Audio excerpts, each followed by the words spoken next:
My name is Koti Mwanzia, and indeed, I finished my coursework for the University of Nairobi 2 weeks ago.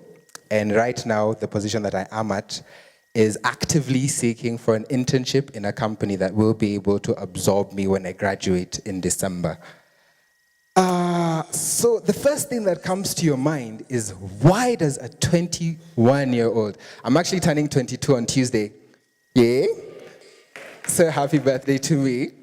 So the first question that you ask yourself is, why does a 21-year-old have to wake up every single Saturday for 15 hours in 5 weeks to study about personal financing? To answer that question, it's very personal because we were around 25 to 20 students. But for me, it was for two reasons. The first one, my grandfather brought up his children, my maternal grandfather brought up his children with a saying, you cannot bring your children up the way you have been brought up. What that simply means for him, he was in a thatched house, earthen floor, makutis here and there. And when he brought his children up, they had shoes on their feet. They went to Machakos Primary, back then it was Machakos Academy, and he raised the bar. So for my folks now, they have brought us up in Nairobi. They took us to very good 844 primary schools. Then God decided to bring me back down to earth, and I went to Nairobi school. And finally, I finished from the University of Nairobi 2 weeks ago. And you see, the bar has already been set. My siblings go to Brookhouse International. So, you look and you're like, where will how far should I go? So that is the first reason that I, as a 21-year-old, needed to wake up, because every single generation needs to up its game. The second reason for why I needed to go to Centonomy on Saturday at like 9 o'clock in the morning, and you do not want to know what you are doing on Friday night, is because at a really young age it clicked that my parents' wealth, the property that they own, their status, everything is theirs, it's not mine.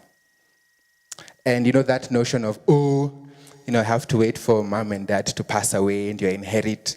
To me, yeah, it's true. There is that notion, right? To me, a world without my parents is unfathomable. I cannot imagine a world without my mom and my dad. Because at 22 years old, I have a problem somewhere and I'm like, mommy will sort that out. Daddy will sort that out. So those are the reasons why, as a 21-year-old, I had to wake up. To know that money is my responsibility, my status is my job, and it is mine. So then I'm going to structure this some of you look so perplexed that a 22-year-old is talking to you. No. It's very natural, okay? And I want you to understand what my life was like before Centonomy, during Centonomy, because it was a massive wake-up call, and my life after. Like I told you, I went to Kilimani Junior Academy for primary. Then I went to Compuera to do my class 8. Then I went to Patch. Yes. I was in Patch. So if there are any Lenana people, please excuse me. Our rivalry is good. It's good rivalry. But in Nairobi school, when I was in Form 1, we had a speaker that came in, and she said something profound to me. She said, you must work in excellence and seek perfection in everything that you're doing at that point. So she gave us a very simple example. If your job is to wash a toilet, wash it to perfection. If your job is to clean the bathroom, do it to perfection. If your job is you're a prefect in school, right? And that is your job, do it in excellence. And somehow, to me, she just spoke to me. It just seeped into my heart, it's like a sweet song. So aliningiza box. And I instantly started to work towards perfection, towards excellence, to a point when I do something, I do not look back and say, I wish I did it differently. When I was in school, I fell in love with classical music. And that is not the music that you wake up one morning and you're a DJ or you're a musician. No. The music that I study is very orchestral, violins, etc., etc. And that takes time, it takes discipline, it takes persistence. And I just somehow fell in love with it. And I remembered what this lady said because I instantly changed my life, working towards excellence and perfection. And I did not know where music was going to take me. I knew I wasn't going to study it. I just enjoyed doing it. I enjoyed spending hours playing my flute, and it would be breathtaking, a way to get away from the world, the problems. When you're in puberty, there are just all these stresses going on. People don't understand you. You're trying to say something. So it was crazy. But for me, I found an escape through classical music. So I finished school. I got an A in music, but my general grade was a B+.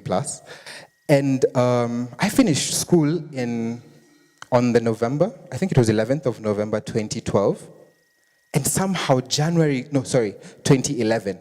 Somehow January of 2012, somebody called me up and was like, by the way, I have heard you play the flute really well. Would you like to teach it? I was 19 years old. This was, I believe she must have been in her 30s then. And she was like, would you like to teach me how to play the instrument that I've heard you play so well?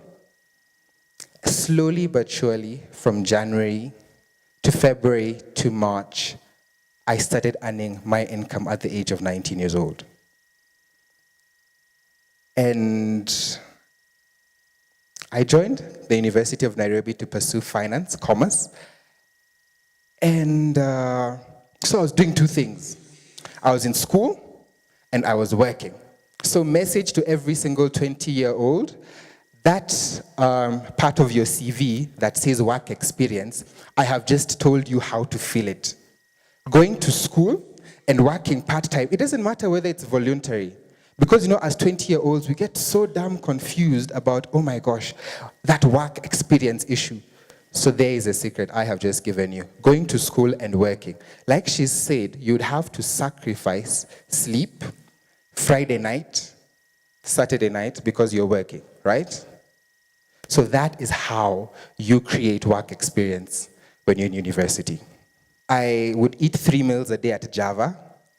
Yes, it's shocking. It's true. It's true.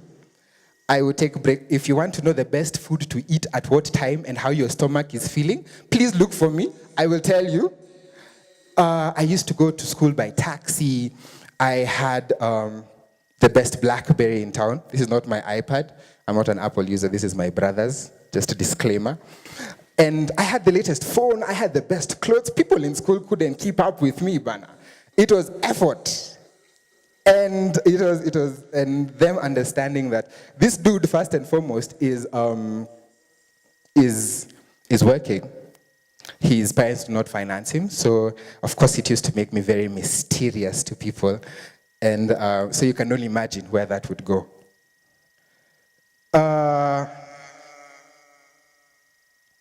One thing about me is that I am very goal-oriented. Every single January, I would sit down on a small book and I jot down what I want to accomplish for that year. I finished my university degree in 2 years, so I'll talk in calendar years, okay? January to January. And being very goal-oriented, I would have 10 goals. I would either hit the goal, or surpass it. And sometimes, even if I don't want to say I would not hit it, but I would be somewhere close enough to it. However, throughout 2012, 2013, and 2014, I had not hit a 1 million shilling mark. And that frustrated me, it irritated me, and it annoyed me about myself. And that is when I realized that there was a problem. I had not become a millionaire despite me eating 4 meals a day at Java.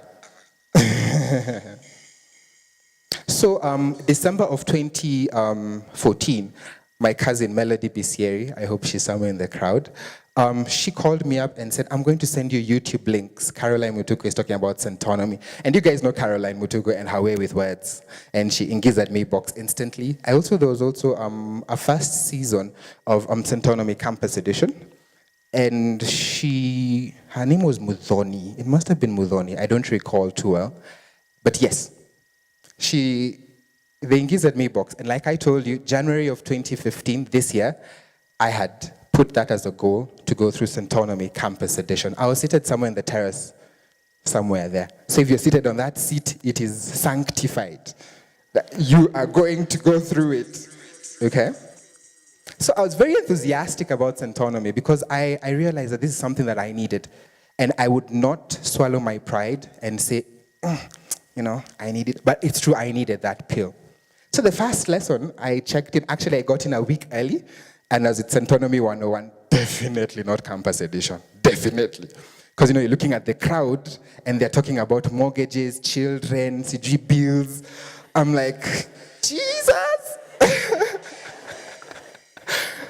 And for one thing that I took home that Washeke uttered was whether you're a factory owner or whether you're a factory worker. Me, of course, I raised my hand. I'm 21, feeling all posh and everything. So I said, I'm a factory owner. So she opened her mouth and said, if you are to go into hospital today, get into a coma, a factory owner, money will keep flowing. But the rest, the income will come to a standstill. So you can only imagine what happened to my ego at that point. But yes, that's what I took home. And I realized that I need to be an owner. To the point, even if I was to get into a coma, waltz into comatose state, income would still keep flowing. So I was told I was at the wrong place at the right time. So you come in next week. And that's when I started Campus Edition. And this section, I'm going to give you a breakdown of the 5 lessons because Campus Edition is condensed into 15 weeks because you're in class every Saturday from 9 to 12:30. And if you do your math, it's 15 hours plus a few minutes. The first lesson was tracking your expenses. When you wake up in the morning and you have like 1,000 shillings, 500, and you have 500 bob in your wallet, and a couple of hours later, you have absolutely no idea where that money went. Remedy, lesson 1, tracking your expenses. The second lesson to me, it was mind-blowing, and it's the time value of money.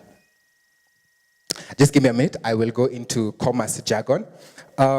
In school, we learn about future values, discounting, compounding, IRR, and all these coupon rates, etc., but we learn them in retrospect of companies, we learn them in retrospect of organizations, but we never sit down in school, the problem of 844, and make it personal. That lesson to me was personalized because I started to look at interest rates for me, for myself. And it just became, it was mind-blowing. Okay, now for the rest of the people, what it means is, if there's person X, Y, and after 10 years, you want to reach value Z, okay? You start, person Y starts today. No, actually, person X starts today. And they put in a certain deposit of money so that by the time they're at the timeline, they're there. They have a certain value, Z. Person Y comes in 5 years later but wants to reach the same value. They have to work twice as hard as the other person. So just chewed up, that's what the time value of money. Sacred topic, that one is killer. It'll wake you up. The third lesson we had a session with Erastus. And he's an investment guru in my opinion. And I have an email correspondence with him. And he's an epic gentleman. He's very good. And we did the exercise of 5 million shillings in 2 years, and to come up with a business plan, like already explained to. And for me, that lesson was, I realized that it doesn't take big money to make a big difference. We usually think when you're getting into the stock exchange, into the securities exchange, or into stocks and whatever, you have to like have this fixed figure of like 100,000 shillings. No, it's the small coins that matter. The fourth lesson is actually, believe it or not, the first lesson that we had with Osheke. And we listened to the speech by Steve Jobs. That was a profound moment for me because he talks about connecting the dots backwards. Yes? Connecting the dots backwards. How many of you guys have heard of that speech by Steve Jobs? Okay, what do you guys do on YouTube? What do you guys YouTube? But anyway, there's a speech by Steve Jobs, and he talks about connecting the dots. And at 22, after that lesson, I managed to look back. If I did not go to Nairobi school, I would not have met that lady that would told me crowd millions of children, not millions, we're around 1,100 students then. She would not have told me to work in excellence and seek perfection. I would not have met classical music and worked tirelessly and unrelentingly on my music. I did not know where it was going to take me then, but if I did not do that, I'm still connecting the dots back, I would have not started working. I would have not realized that I have a financial problem. I would have not gone through Campus Edition. So for me, that is what I took home from the fourth lesson. The fifth one was career planning and networking skills. The speaker of the day told us about an elevator speech where you manage to introduce yourself, make the listener inquire more about you, and to capture their attention. So ladies and gentlemen, in a nutshell, that is what Centonomy Campus Edition is about. So if you're 22 years old, if you're in your 20s, between 18 and 25, I believe 25? Yes, 18 to 25. The rest is for 101. Yes, in a nutshell, that's what it is. So what's my life after Centonomy? First and foremost, I have not eaten at Java. And the only time I have eaten at Java is when either my folks are the ones taking me, and somehow I have very older friends, they're late 20s and early 30s, and they're the ones who will table their bill. They're like, Toto, chill, child, we'll pay for you. That is the only time, by the way, I have eaten at Java. And yesterday I decided to treat myself because my birthday is coming up. So yes, otherwise, no Java. I became financially aware. Centonomy also validated a certain program that I am in at Old Mutual, where I deposit a certain value of money every single month. So it validated that. I did not understand what Old Mutual was doing then, but after Centonomy and making the time value of money a personal lesson, I understood. And right now with that, I am trying now to make sure I am in the excess rather than on the other side. Don't worry, all that will make more sense to you. I hope you remember. That person seated on that chair, it will make sense to you, okay? Tracking my expenses and I think it's philosophical, more for less. Let's say that together, more for less. What that simply means is, you can get, for example, this speaker being sold at 2 different prices, isn't it? You will automatically want the less value. To me, I used to not think of that, but after that philosophical lesson, and after Centonomy Campus Edition, I was awake. Centonomy to me was literally a smack in the face, and I want to eat life, as a 20-year-old, I want to eat life with a big spoon. I do. But how will I enjoy that lifestyle rationally? How will I enjoy it rationally? And the thing about Centonomy is that you're taught by an African just like you. A Kenyan just like you that gets stuck in that traffic. When was it? That people were reaching home at sinful hours. Yeah, it was terrible timing. It was horrible. But you're taught by somebody like you, the lessons that they learn, the experiences that they share are real, relatable, and utterly understandable. And like my Babu says, Babu Mbole, You cannot. It is utterly unacceptable for you to raise your children up the way you were raised up.